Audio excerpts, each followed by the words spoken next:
하겠습니다. 퀴즈를 하나 내보겠습니다. 우리가 이제 예수님을 영접하고 기도하고 이제 회개를 막 해서 이제 하나님 앞에 정말 회개하고 그 기쁨을 얻는 순간들이 있거든요. 그럼 막 마음이 정말 가볍고 날아갈 것 같은 그런 마음이 들었다고 해봅시다. 그런데 이제 집으로 돌아가려고 이 앞에 횡단보도를 건너는데 저쪽 차가 신호위반을 하고 와서 여러분이 건너다가 날렵한 동작으로 재빠르게 피하면서 아우 저런 바보 같은 자식 이런 욕을 하고 반대쪽 차선을 돌아봤는데 버스가 있는 거예요. 버스에 치여서 여러분들이 죽으셨어요. 네. 네. 그러면 그 사람은 천국에 갈까요? 지옥에 갈까요? 되게 단순한 질문인데 의외로 많이 교회 다니는 사람들 중에 대부분이 이 질문에 대한 정확한 답을 하기를 어려워합니다. 여러분들도 한번 생각을 해보세요. 믿음이 무엇인지, 구원이 무엇인지, 복음이 무엇인지, 그 구원의 결과로 하나님이 우리를 어떻게 하나님 나라에 이끌어 오셨는지에 대한 우리 안에 답이 없다면 이 단순한 질문에도 우리가 답을 하기 어려워요. 그 사람은 천국 갔을까요? 지옥 갔을까요? 많은 사람들이 이런 말씀에 요즘은 익숙해져 있는 것 같아요. 여러분에게 죄 하나라도 있으면 지옥 갑니다. 그런 말씀에 비춰보면 이 사람은 지옥에 간 거죠. 왜냐하면 예수님이 형제에 대하여 라가라고 바보라고 하는 자마다 슬피 울며 이래감이 있을 거라고 했거든요. 그 말씀에 비춰보면 이 사람은 구원을 못 받게 되는 거죠. 또 한 부류는 예수님을 믿었으면 그 예수님 믿은 사건으로 인하여 우리의 모든 죄가 다 해결이 되었기 때문에 그 사람은 구원을 받았다 이렇게 얘기도 합니다. 물론 너무 극단적인 예고 극단적인 결과들이지만 결론부터 말씀드리면 둘 다 잘못된 것입니다. 구원받은 이후에 우리가 죄 하나라도 있으면 구원이 탈락되고 다시 되고 다시 탈락되고 다시 되고 그러는 것이 하나님이 우리에게 베풀어 주신 구원이 아니에요. 그것 먼저 우리가 좀 설명을 해보죠. 제가 잘 아는 7살 된 아이가 한 명 있는데요. 그 아이가 이렇게 잘못을 해요. 잘못을 하면 이제 엄마 아빠가 그 잘못을 지적을 합니다. 그러면은 그 아이가 어디서 배웠는지 그럼 엄마 아빠는 날 안 사랑하네. 그럼 난 이 집에 있을 필요가 없네. 내가 나갈게. 이런 얘기를 해요, 요즘에. 여러분 그러면 부모가 옳지 잘됐다. 그 말만 기다리고 있었다. 나가라. 이럴 부모가 있겠습니까? 어이도 없고 화도 나지만 그런 이야기를 할 때에는 더 일부러 그 이야기 그런 류의 이야기를 안 하게 되죠. 부모와 같은 제한적인 사랑을 갖고 있는 부모에게도 그러지 않습니다. 근데 우리는 십자가 사건을 되게 치졸한 사건처럼 생각하게끔 만드는 이야기들이 참 많아요. 하나님이 자기의 독생자를 포기하면서까지 구원해 주셨는데 마치 죄 하나 잘못 지면은 자녀 아닌 것처럼 죄 하나 지으면은 버리는 것처럼 하나님을 되게 치졸한 분으로 만드는 그런 부분들이 있습니다. 여러분들 생각해 보세요. 하나님이 우리가 5장부터 로마서 말씀을 보고 있잖아요. 우리가 죄인일 때, 우리가 하나님과 원수되어 있을 때 우리를 사랑하시기로 결정하시고 예수님을 이 땅에 보내시고 자신의 독생자를 모든 살과 피를 다 뜯기고 흘리기까지 죽게 하면서 저와 여러분을 구원하셨어요. 그렇게까지 구원하셨는데 우리가 그 구원받은 이후에 죄의 문제가 하나 있다고 우리를 버리시겠습니까? 그러지 않습니다. 이 구원은 하나님이 저와 여러분을 구원하시기로 결정하시고 베푸신 은혜이기 때문에 우리가 지은 죄뿐만 아니라 우리가 앞으로 지을 모든 죄까지 주님은 우리에게 용서를 베푸신 거예요. 아멘. 놀라운 소식이에요. 내가 예수님을 믿기 전의 죄나 예수님을 믿고 나서의 모든 죄까지도 하나님은 이미 우리에게 구원을 베푸셨다고요. 이 사람은 죽기 전에 바보라고 하였지만 그거와 상관없이 이 사람은 하나님의 자녀가 되었다면 이 사람은 구원이 유효한 것이고 여전히 하나님 나라의 사람인 것입니다. 그럼 헷갈리는 지점이 생기지요. 그럼 구원파가 얘기하듯 하나님께서 우리의 죄를 대신해서 구원해 주신 것이 그렇게 놀라운 사건이면 이미 우리가 모든 죄를 용서받았다면 그럼 우리는 죄에 대하여 자유해도 되는가? 그 말씀이 오늘 로마서 6장에 있는 말씀인 것입니다. 오늘 로마서 6장에 있는 말씀이 바로 그거에 대한 말씀이에요. 구원받은 삶 이후에 나타나는 우리 안에 있는 죄의 문제에 대해서 저와 여러분이 어떤 믿음을 가져야 되는지가 오늘 말씀인 것입니다. 구원파의 가르침은 잘못되어 있어요. 구원받은 이후에 죄에 대하여 자유하라고 성경에는 기록되어 있지 않습니다. 그 자유함이 아닌 것이죠. 우리 1, 2절을 한번 다시 읽어보겠습니다. 로마서 6장 1절에서 2절입니다. 시작. 그런즉 우리가 무슨 말을 하리요? 은혜를 더하게 하려고 죄에 거하겠느냐? 그럴 수 없느니라. 죄에 대하여 죽은 우리가 어찌 그 가운데 더 살리요? 아멘. 분명한 것은 우리가 구원받은 이후에 죄 하나 더 지었다는 것으로 우리가 구원받고 못 받고 그것이 결정되는 것이 아닙니다. 그렇게 가르친다면 그건 교회 안에 있는 거짓 교사들입니다. 그러나 동시에 우리가 구원받았는데 우리의 삶에 여전한 죄의 문제가 있는데 아무렇지도 않다. 그 죄의 문제가 아무것도 아니다라고 가르치는 것 역시 거짓 교사인 것이죠. 성경은 이렇게 이야기를 하는 거예요. 사도 바울이 로마에 있는 교인들에게 이렇게 이야기합니다.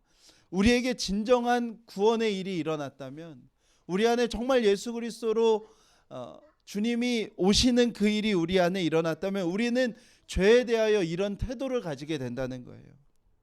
그게 무슨 태도입니까? 어떻게 우리가 죄에 더 거하겠는가 하는 태도가 생긴다는 거예요. 1절의 말씀을 더 들여다보면 죄가 있을 때 은혜가 더 깊다고 말씀을 합니다. 여러분들 이건 진짜 사실입니다. 왜냐하면 우리가 이 구원의 은혜와 감격을 느낄 때가 언제냐면요, 역설적이게도 죄를 지었을 때, 내가 이런 죄를 지고도 주님이 나를 사랑하시구나.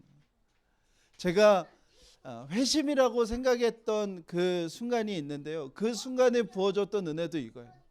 저는 중3 때 예수님 만나고 꽤 제가 잘 살아왔다고 생각했지만 제 실상을 보니 죄가 너무 많은 거예요. 그리고 나니까 다시 이 그리스도의 십자가 은혜가 얼마나 큰 것인지를 제가 깨닫게 되었습니다. 아, 이런 나를 사랑하신 거구나. 제가 목사로서 언제 정말 은혜와 감격이 넘치는지 아시나요? 동일한 순간이에요. 아, 나 같은 자를 하나님이 부르셨나. 나같이 정말 게으르고 충성심이 없고 부족하고 실수하는 나를 부르셨나 하는 마음이 들 때마다 은혜가 가득해요. 그러나 그리스도인의 삶은 그 모습으로 끝나는 것이 아니라는 거예요. 그 은혜를 확인하려고 죄 가운데 머무는 것이 아니라 진정으로 구원받은 사람, 새로운 나라에 들어간 사람, 예수 그리스도와 함께 죽고 예수 그리스도와 함께 살았다고 고백하는 사람은 죄에 대하여 어떤 태도를 갖게 된다고요? 내가 어떻게 죄 가운데 살아가리요? 하는 질문을 던진다는 것입니다. 우리가 5장의 말씀부터 다시 한번 생각을 해보면 저와 여러분에게 구원이 베풀어졌어요. 이 구원은 하나님이 다 준비하신 거예요. 하나님이 다 계획하시고 실행하시고 완성하신 구원이에요. 거기에는 저와 여러분의 도움이 하나도 없었어요. 우리의 몫은 뭐냐면 그 구원을 베푸신 하나님을 우리가 받아들이는 것 외에는 없는 것입니다. 그래서 그 사실을 믿을 때 우리는 아담으로부터 시작된 그 죄로 인한 사망이 다스리는 나라에서 나라가 옮겨진 사람들이에요. 이제 죄와 사망의 나라에서 생명과 성령의 나라인 하나님의 나라로 옮겨진 사람들인데, 그 자리가 옮겨진 사람들이 고백하는 죄에 대한 고백이 무엇이냐면, 내가 어찌 다시 죄 가운데 살아가리요? 라는 질문과 답이라는 것입니다. 사랑하는 여러분, 예수님 믿어도 죄의 유혹은 여전해요. 예수님 아무리 잘 믿어도 이 세상이 죄와 악 가운데 있기 때문에 우리는 밖을 나가서 살아가는 삶 속에서 끊임없이 죄에 노출되고 유혹됩니다. 우리 안에 육신의 욕망이 여전히 살아 있습니다. 우리는 죄에 끊임없이 넘어지기도 하고 일어서기도 합니다. 그것으로 구원이 취소되었다가 다시 회복되고 취소되었다가 다시 회복되고 그러는 것이 아니라, 그 구원받은 사람은 그 속에서 한 가지 분명한 모습이 있는데 무엇이냐면, 내가 어찌 죄 가운데 살아가리요? 고백하게 된다는 것입니다. 죄의 유혹이 올 때 우리 안에 어떻게 이길 수 있고 어떤 고백이 승리를 가져오는가? 바로 이것입니다. 내가 어떻게 더 죄 가운데 살아갈 것인가? 우리가 때로 죄에 넘어졌을 때 그 자리에서 일어나는 승리 역시 우리에겐 이것 외에는 없습니다. 내가 더 이상 죄 가운데 내 자신을 하루 한 시간을 두고 싶지 않은 것입니다. 죄에 넘어졌을 때 즉시 일어나 내가 죄의 종노릇 하는 존재가 아님을 고백하고 확인하는 것이 구원받은 자들에게 일어난 변화예요. 에베소서 4장이 이제 1, 2, 3장을 지나면서 새롭게 되어진 새 사람을 입은 사람에 대한 말씀이 에베소서 4장인데요. 그 에베소서 4장에 새 사람이 된 사람, 새로운 하나님 나라에 속한 사람에게 일어난 변화를 이 말씀으로 표현합니다. 우리 주보에 있는데 에베소서 4장 26절 27절 우리 함께 읽어보겠습니다. 시작. 분을 내어도 죄를 짓지 말며 해가 지도록 분을 품지 말고 마귀에게 틈을 주지 말라. 아멘. 새 사람이 되었어요. 예수님으로 인해 예수님을 믿는, 예수님을 왕으로 고백하는 새로운 나라의 사람이 되었는데, 그 새 사람에게 나타나는 변화가 이거라는 거예요. 첫 번째는 뭐냐면, 새 사람이 되었지만 여전히 분나는 존재임을 우린 인정해야 돼요. 많은 사람들은 이거를 생략하고 싶어해요. 내가 예수님을 믿으면 나는 분도 안 나고 어떤 유혹도 안 생기고. 아니요, 그런 게 우리 안에 여전히 있어요. 이 땅을 살아가는 동안 이 땅이 우리의 영원한 땅이 아님을 증거하는 우리 육신 안의 욕망은 우리 안에 여전히 있어요. 우리는 여전히 새 사람이 되었음에도 불구하고 어떤 일들에 대하여 분노하는 마음들이 생겨요. 그런데 바뀌는 게 있는 거죠. 뭐가 바뀌는 거예요? 분이 나는데 그게 죄까지 이어지지 않는 거예요. 어떻게 죄까지 이어지지 않나요? 분노의 마음이 차오르는데 내 마음속에 이 질문이 되어지는 거예요. 내가 왜 또다시 죄 가운데 머물겠는가? 내가 이 분노가 들지만 이 분노로 내가 왜 또다시 죄로 들어가는가? 그 질문이 우리 안에 드는 거예요. 많은 사람들은 분을 품고 살아요. 해가 질 때까지 분을 품고 언제 내가 이 분노를 쏟아 부을까 기회를 보고 있어요. 그러나 새 사람은요, 이게 바뀐 거예요. 그렇게 할 필요가 없어진 거예요. 분이 날 때가 있어요. 그런데 내가 죄 가운데 살고 싶지 않아서 해가 지기 전에 그 분노를 해결하는 거예요. 27절에 그것이 마귀에게 틈을 주지 않는 것이라고 얘기하고 있어요. 마귀는 언제나 우리에게 구원의 감격을 빼앗아 가려고 해요.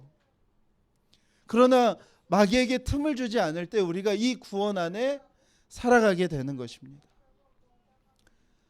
저와 여러분 안에 예수님을 믿어서 새 사람을 입어서 여전히 죄와 악뿐인 이 세상을 살아가는데 우리는 무엇이 바뀐 건가?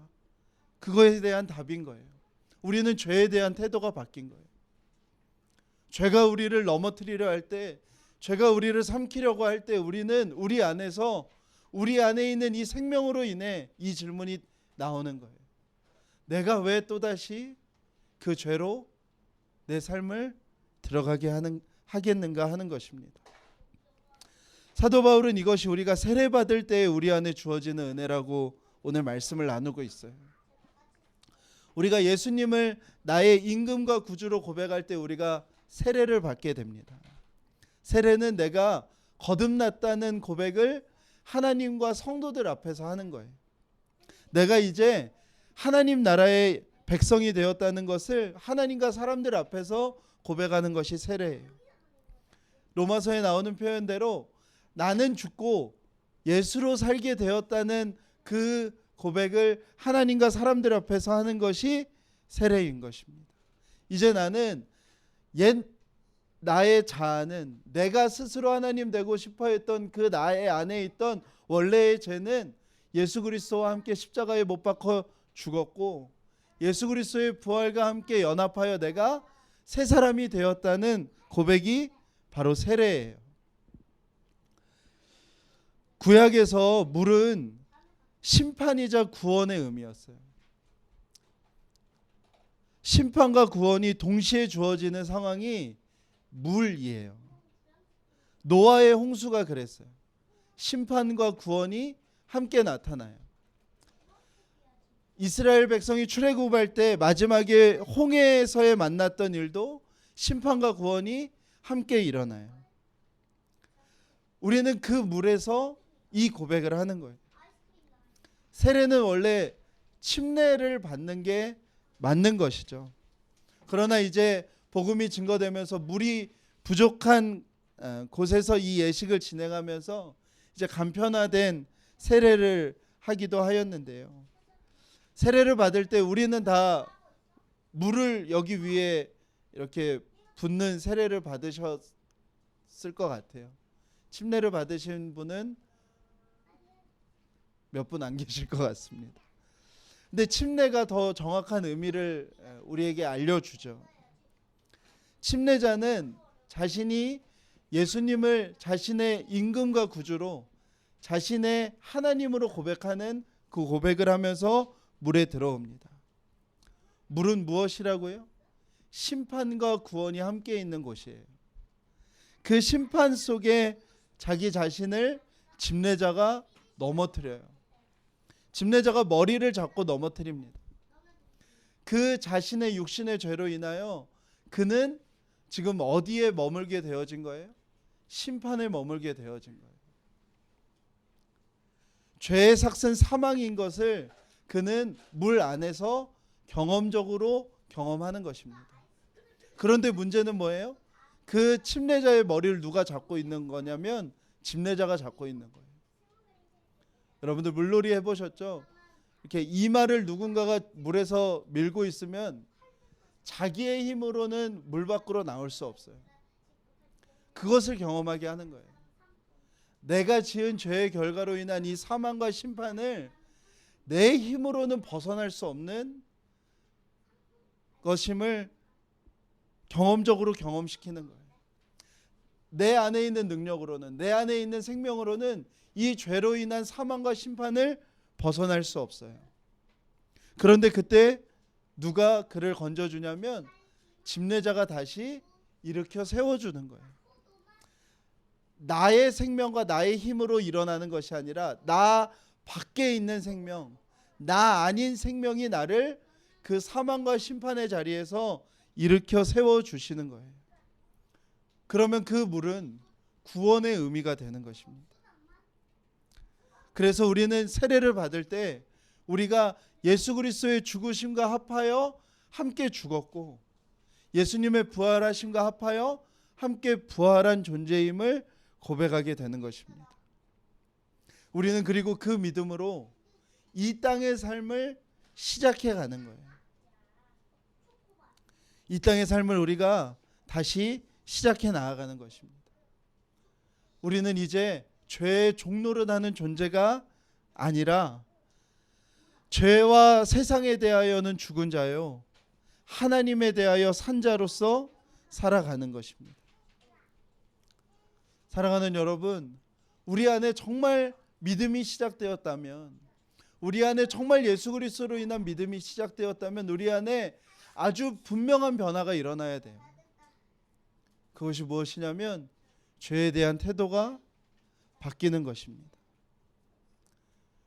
죄를 내가 죄의 종노릇하는 존재로서의 내가 아니라 이제 내가 죄와 세상에 대하여 죽었고 이 죄와 사망의 나라를 다스리게 되는 존재로 변화받았다는 믿음의 고백을 하는 것입니다.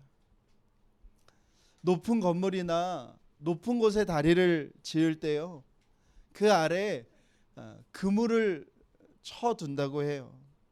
근데 그 이유가 그물을 쳐야 떨어지는 사람이 적대요. 우리가 생각할 때는 아래 그물이 없으면 더 조심하고 조심해서 안 떨어지고 공사할 것 같은데 그렇지가 않대요. 나를 보호해 주는 것이 없다면 사람들이 불안해서 떨어져서 많이 죽는다고 그래요. 그런데 그물이 있으면 내가 떨어져도 안전하기에, 안전하다는 그 생각으로 사고가 없이 건물을 지을 수 있게 된다고 합니다. 구원과 죄의 문제가 이것이에요. 우리가 구원을 받았기에 우리가 죄와 싸우는 것입니다. 우리가 구원을 받았기에 우리가 죄를 다스리게 되는 권세가 부여받은 것입니다. 우리가 구원받았기에 분이 나는 상황에서도 분이 품어지지 않고 해가 넘어질 때까지 분노를 담아두지 않게 되는 것입니다. 죄로 넘어가기 전에 우리 안에 죄에 대한 태도가 바뀌었기 때문에 이런 고백이 나오는 것입니다. 내가 어떻게 더 죄에 머물겠는가? 분노를 해결하지 차라리 해결하고 말지 어찌 내가 분노 가운데 살아가겠는가 하는 것이죠. 사랑하는 여러분, 예수님은 죄에서 자유를 주시기에 이 땅에 오셨어요. 예수님이 우리에게 정말 주고 싶은 한 가지가 있는데 그것이 무엇이냐면 자유함이었어요. 우리 누가복음 4장 17절에서 19절 읽어보겠습니다. 시작. 선지자 이사야의 글을 들이거늘 책을 펴서 이렇게 기록된 데를 찾으시니 곧 주의 성령이 내게 임하셨으니 이는 가난한 자에게 복음을 전하게 하시려고 내게 기름을 부으시고 나를 보내사 포로된 자에게 자유를, 눈먼 자에게 다시 보게 함을 전파하며 눌린 자를 자유롭게 하고 주의 은혜를 전파하게 하려 하심이라 하였더라. 아멘. 이 땅은 죄로 가득하고요. 우리는 다 죄에서 태어나서 죄 가운데 살아요. 그래서 모든 사람들은 가난을 두려워하고요. 욕심의 포로가 되어 있고요. 탐욕에 눈이 멀어지네요. 그런 자들에게 예수님이 오셨어요. 예수님은 그런 자들에게 그 포로에서 그 억압되어 있는 곳에서 자유를 주시기 위하여 십자가에 죽으시고 부활하셨어요. 그 죄의 종노릇 하는 상태, 가난과 욕심과 탐욕의 눈이 멀어 죄의 종노릇하며 살아갈 수밖에 없는 이 땅에서 음란과 탐욕과 욕심과 부정과 시기와 증오와 살인 가운데 살아갈 수밖에 없는 저와 여러분에게 주님이 오셔서 주님이 우리에게 주시고자 했던 것이 자유함이라고요. 곧 하나님 나라에 살아가는 사람에게 있는 가장 큰 능력은 자유함인 거예요. 그리스도인들이 어떻게 이 땅을 변화시키죠? 그리스도인이 어떻게 이 땅을 다른 사람과 다른 모습으로 살아가죠? 그 이유는 하나밖에 없어요. 그리스도인만이 자유해요. 그리스도인만이 이 땅에 억압되어 있지 않아요.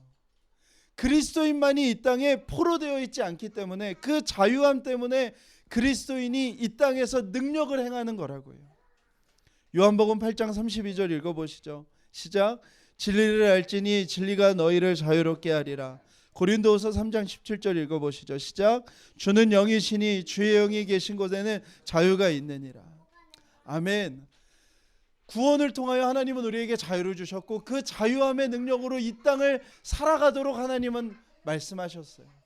우리 안에 그 자유함이 회복될 때 비로소 우리는 이 땅을 섬기고 변화시킬 수 있다고요. 그런데 모든 그리스도인들이 또다시 죄 가운데 가서 뭐를 잃어버리는 거예요? 자유함을 잃어버리는 거예요. 그리스도인으로서의 능력이 하나도 없어지는 거예요. 조금도 빛과 소금과 같이 살아가지 않는 거예요. 무슨 질문이 사라졌기 때문에 그런 거예요?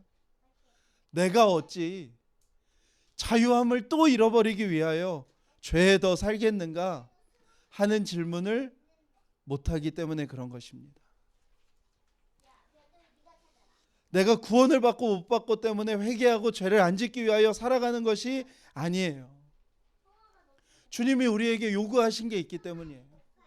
이 자유함으로 우리는 하나님의 나라를 회복해 가야 돼요.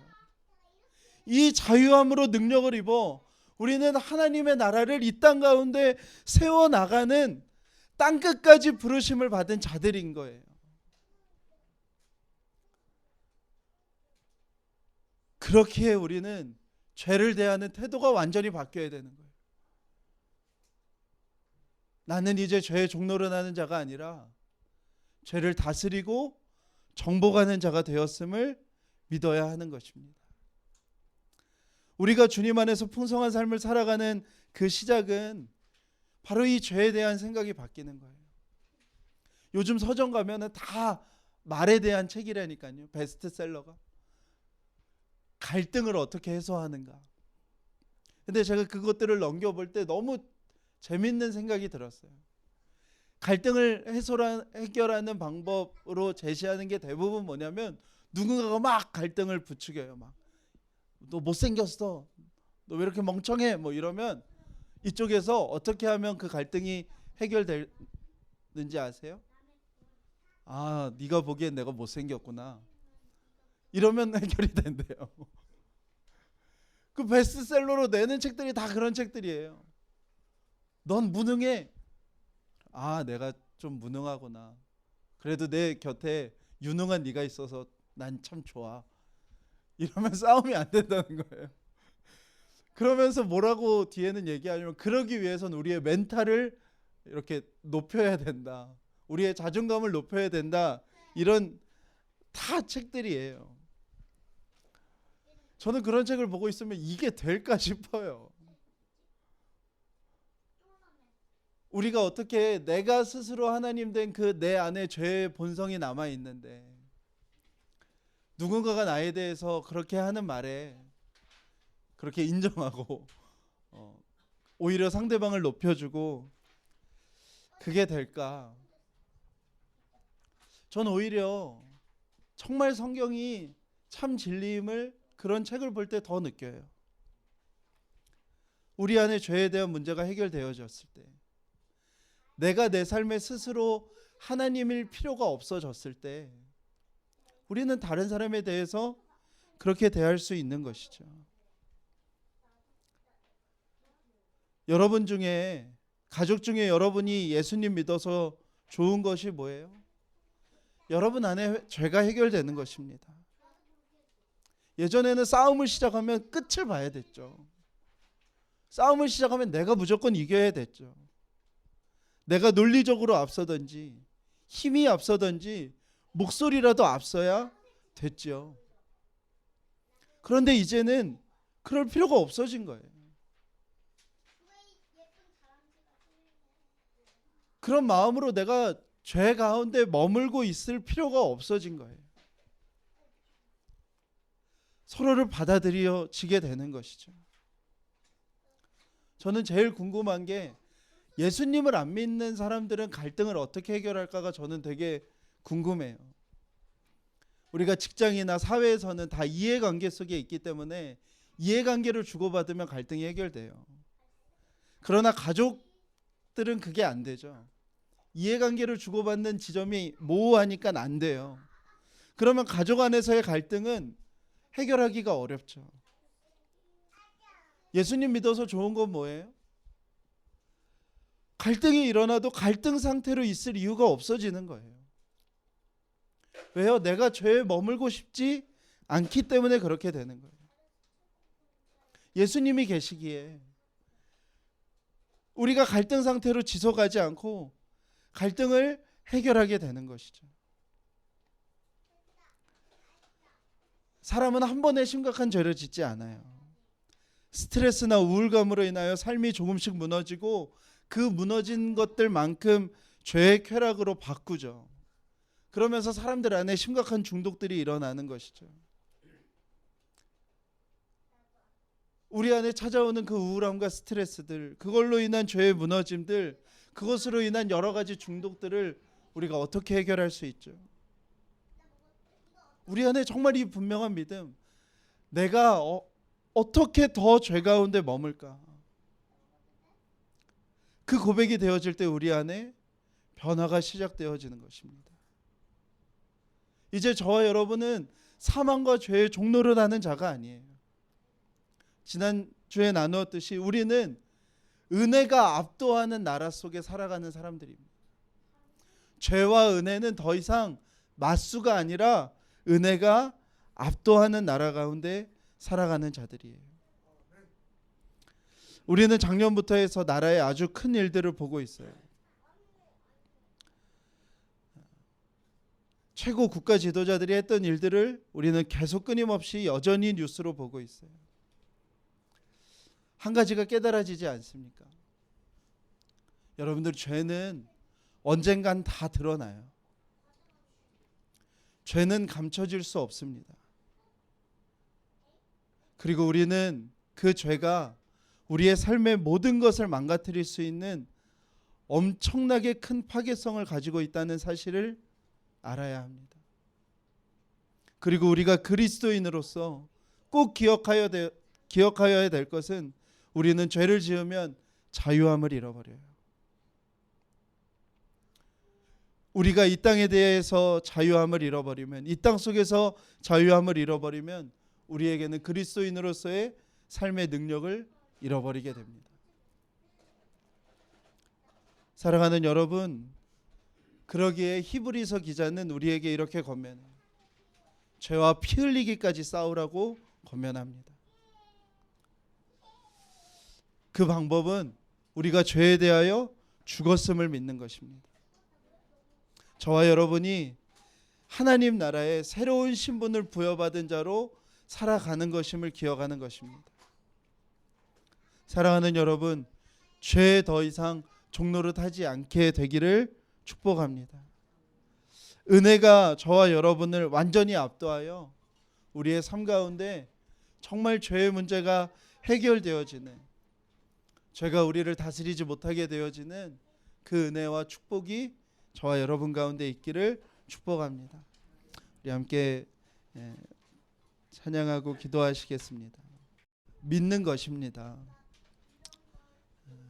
여기라고 하였습니다. 우리가 예수님을 내 삶의 구주로 영접하고 받아들일 때 저와 여러분 안에 놀라운 변화가 일어났는데, 그것은 뭐냐면 죄와 세상에 대하여 죽은 자이고 오직 하나님께 대하여 산 자로 변화되었다는 그 사실을 여기라고 하셨습니다.